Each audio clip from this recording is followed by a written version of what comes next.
Dia gimana nyari kita sih pemainnya? Yang main di Indo. Kita kantor nggak ada yang di Indo, jarang sekali yang di Indo. Karena di Indo capek pasti kejar-kejaran. Makanya pasti di luar. Ya, mau ngelacak kita kemana? Wajah, muka, apa segala nggak tahu. Komenannya biasanya saling komunikasinya paling WhatsApp tinggal di blog. Kalau zaman dulu bahkan ada aplikasi namanya live chat. Ya, langsung di websitenya muncul, centrung muncul live chatnya. Ya, jadi nggak akan bisa dilacak. Tapi mereka sampai segitunya ada yang masih bela-belain tetap bayar. Ya, karena tadi lah untuk kepuasan pelanggan dan apa. Dan memang bagi orang, emang sih jujur ya, kebanyakan pelakunya memang orang Chinese, orang Cina. Selain memang latar belakang mereka yang izin, memang belum, ya banyak yang belum berakidah, apalagi tahu syariat. Jadi bagi mereka judi itu bukan dosa.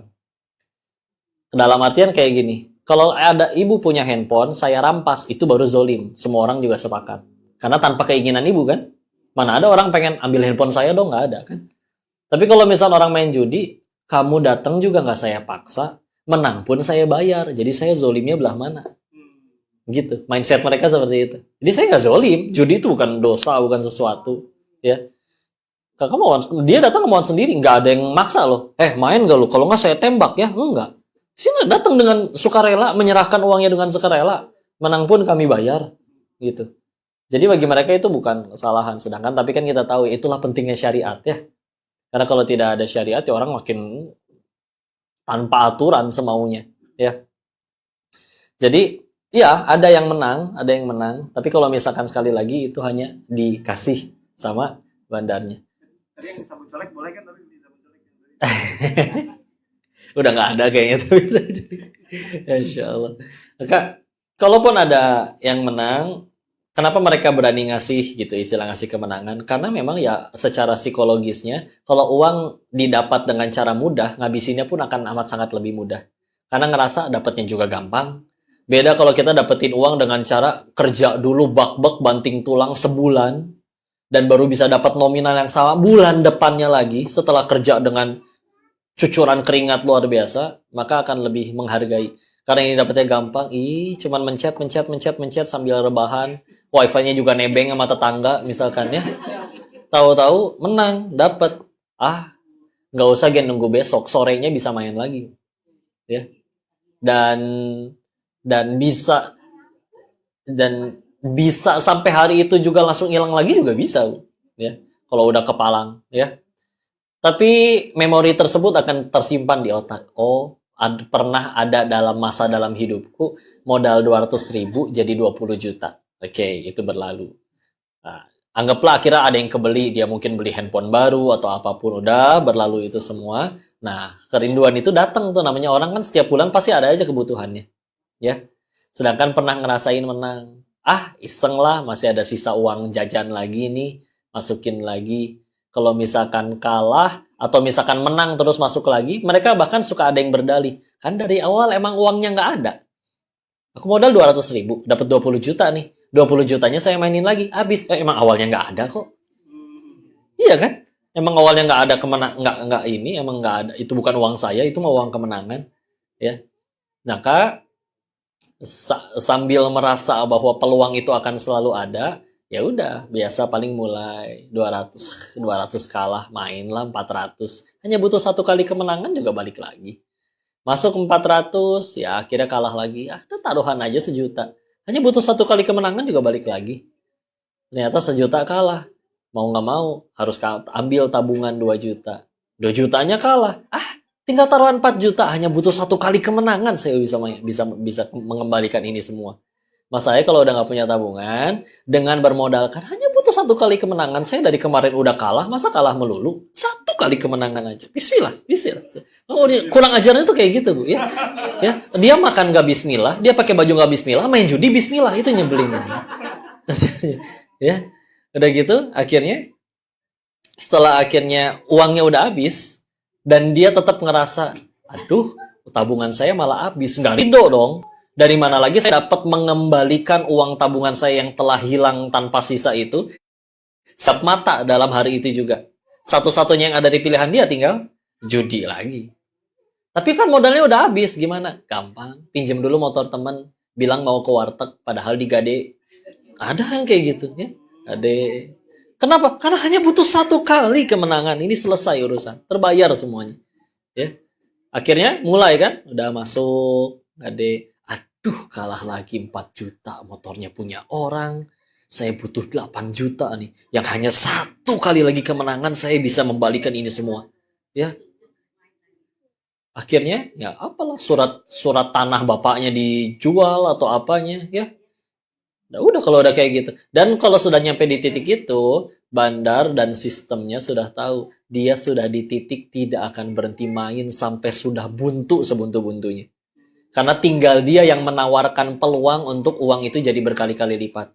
Tapi kan punten, mohon maaf ya. Karena kan situ sudah diatur settingannya.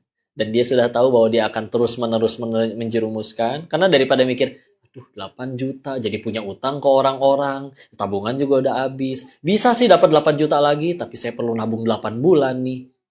Dia akan, si akal yang udah buntu ini, sambil emosi, makanya kita sering dinasehati ya, jangan mengambil keputusan ketika sedang marah. Betul? Nah, ketika sedang marah, kesal, emosi, lalu dia buntu, dihadapkan pada 2 pilihan. Mengembalikan 8 juta ini dengan nabung 8 bulan, atau main 1 kali lagi punya potensi untuk menang. Oh iya, udah buntu. Akhirnya apapun dilakuin kan. Kapan baru benar-benar bisa berhenti? Ketika udah habis-habisan semua. Semua pinjol yang dia tahu sudah dia pinjemin, ya. Sudah standby nih foto sambil megang KTP-nya tuh ya. Udah jadi stok ya. Udah kedata di mana-mana ya. Udah dijual, utang udah di mana-mana, usaha udah bangkrut. Selagi masih ada sesuatu yang masih bisa diuangkan, nggak akan berhenti. Makanya jujur demi Allah ya, orang kalah judi itu asli itu sebetulnya pertolongan. Karena dia jadi bisa berhenti. Ya. Kadang tanya ya, kok gimana cara berhenti main judi? Sederhana, jangan transfer, jangan disebutnya deposit ya. Jangan deposit. Udah. Cuman kan ya akhirnya, ya ketika orangnya sudah tidak sanggup mengalahkan si nafsunya tadi, ya deposit lagi. Emang kalau kita tidak deposit, apa tangan kita buntung gitu? Gitu. Was-was syaiton tuh gitu kan. Ini syaiton gak suka kita ngaji kayak gini nih. Gimana cara syaiton menggugurkan pahala kita ngaji kayak gini? Bagi syaiton juga sulit untuk membuat kita beres ngaji dari sini nih, ntar 2:30 langsung rame-rame ngerampok bank. Yuk. Susah. Gimana coba? Rame-rame saling mencuri sendal satu sama lain di bawah. Nggak bisa juga. Ya. Maka cara paling gampangnya gimana? Ya, kadang dikasih was-was. Kamu mah lebih suci dari yang lain. Dan yang lain-lain. Ketika akhirnya itu yang sudah diserang, diganggu, ya sudah. Udah buntu, udah hilang akal. Ya. Tapi aslinya tipu daya syaitan itu lemah. Ya. Anggaplah kita sedang bersalah, pengen tobat. Setan kan nggak suka kita tobat. Tapi kalau kita tobat, setan juga nggak bisa apa-apa. Ada gitu, saya pengen tetap tobat. Pas lagi sholat, setannya nggak suka, ditendang. Atau nggak, saya tetap pengen tobat. Terus ditungguin sama setannya di tempat wudhunya, dicekek dari belakang. Jangan kemakan film-film horor ya. Nggak ada itu yang gitu-gitu. Lagi diem tahu-tahu dicekek dia. Nggak ada. Nih, syaitan itu, kita nyalain Al-Quran 24 jam di rumah, murotal tuh MP3. Itu dia nggak betah. Tapi dia nggak betah pun mencet tombol matiin sendiri aja nggak bisa. Nggak bisa. Coba kalau bisa, horor ya. Mati sendiri gitu kan. Tapi kalau misalnya kita, karena dia tahu dia tidak bisa matiin tombol sendiri, makanya paling cuma dikasih was-was. Ya. Dikasih tiupan sedikit kita yang ngebakarnya gitu ya. Contoh, dikasih kayak ada perasaan, bosen Quran melulu. Apa kayak ganti yang lain gitu ya. Kalau kita nggak mau nurut, nggak mau, pengen tetap Quran, meskipun kitanya lagi gimana juga, tetap Quran. Apa setelah kita nggak nurut langsung murotalnya dibanting sama setannya? Enggak kan? Inna kaida syaitona kana do'ifa. An-Nisa ayat 76. Sesungguhnya tipu daya syaitan itu lemah. Ya. Kitanya aja yang membiarkan itu terbakar baru jadi repot. Kayak contoh, laki-laki single, sendirian, di kamar, pegang handphone, wifi kenceng, syahwat bangkit. Aduh, rusak itu mah urusan. Ya. Mulai lihat-lihat gambar perempuan nih misalkan. Gambar aja, gambar. Ternyata ada link nyambung ke video 1 jam, 1 menit dulu aja deh. Kalau udah kayak gitu rusak tuh. Nggak akan bisa. Ya. Tapi kalau ketika syahwat bangkit, taruh tuh handphone, pergi keluar, main bola kek, bantuin tetangga pindahan kek. Kalau nggak ada tetangga pindahan gimana kok? Suruh dia pindah. Ayo bang, pindah. Pindah rumah. Enggak ya, misal ya. Tapi capek, bak-bak di luar, selesai nyampe rumah, mandi, sholat, udah. Selesai urusan. Capek, udah langsung tiduran paling juga. Kalau emang capek. Yang bikin itu jadi berat, kalau kita meladenin. Contoh yang lain, ya. Ada masalah di rumah. Bukannya sholat, sujud, dia reunian. Ketemu mantan. Ya.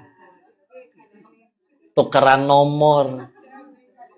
Terus dia sudah mulai WA, Assalamualaikum ukhti, aduh. Gitu ya. Playboy syariah itu namanya ya. Karena dia tahu kita sudah hijrah dan sudah isi orang, ngechatnya tengah malam. Assalamualaikum ukhti, jangan lupa tahajud ya. Terus kita bales, iya bang, ini juga aku lagi ruku. Masya Allah. Ih kok kamu lebih lamban, aku udah tasyahud akhir, kata lakinya. Beneran. Kalau sudah diladenin, pasti berat. Tapi kalau dari awal ditutup, dia WA, blok wes kalian udah, nggak usah dibalas. Udah, selesai urusan. Ya. Serius, tipu daya syaitan itu lemah. Yang bikin itu jadi berat dan kuat karena kita yang membakarnya, kita yang ngebiarin, kita yang ngeladenin. Ya. Asli, gimana cara berhenti judi? Jangan main, udah. Pilihannya cuma 2. Berhenti sendiri atau Allah paksa untuk berhenti. Sok pilih yang mana. Ya. Sama, kita pengen hidup tenang, damai, tentram gitu dan kita tahu rezeki dari Allah, ketenangan dari Allah. Sama pilihannya 2. Pengen taat dengan sukarela atau Allah paksa buat taat. Ya. Dengan akhirnya ada yang sempat ketipu dulu, ada yang sempat apapun lain-lain ya. Dan ketika akhirnya gimana ini saya udah pengen berhenti. Ya sama, saya selalu bilang, pilihannya cuma 2, berhenti sendiri atau Allah paksa untuk berhenti. Ya, tapi udah kalah tuh pertolongan demi Allah. Lumayan DP gugurin dosa. Ya. Coba kalau misalkan selalu menang sampai akhir hayat, bisa berhenti judi? Nggak akan bisa, main lagi pasti. Ya, main lagi. Maka gitu aja terus menerus. Ya udah pilih dengan sendirinya atau pengen dengan cara pengen the easy way or the hard way, pengen cara yang enak-enak nih yang masih lembut atau pakai harus perlu cara yang keras. Izin ya. Dan saya yang telah diri ini sampaikan ini sampai mulut bebusa, ya. Ini bukan dari sudut pandang orang yang main, tapi dari sudut pandang bandarnya yang tidak mungkin kalah. Ya, tadi kan, itu ada pemain yang menang, ya kan dari 10 orang 8 kalah 2 menang. 2 orang menang itu kan ada kekalahan dari si yang 8, nggak pernah minus kami. Ya. Kecuali dijahatin bandar yang lebih gede. Ada caranya.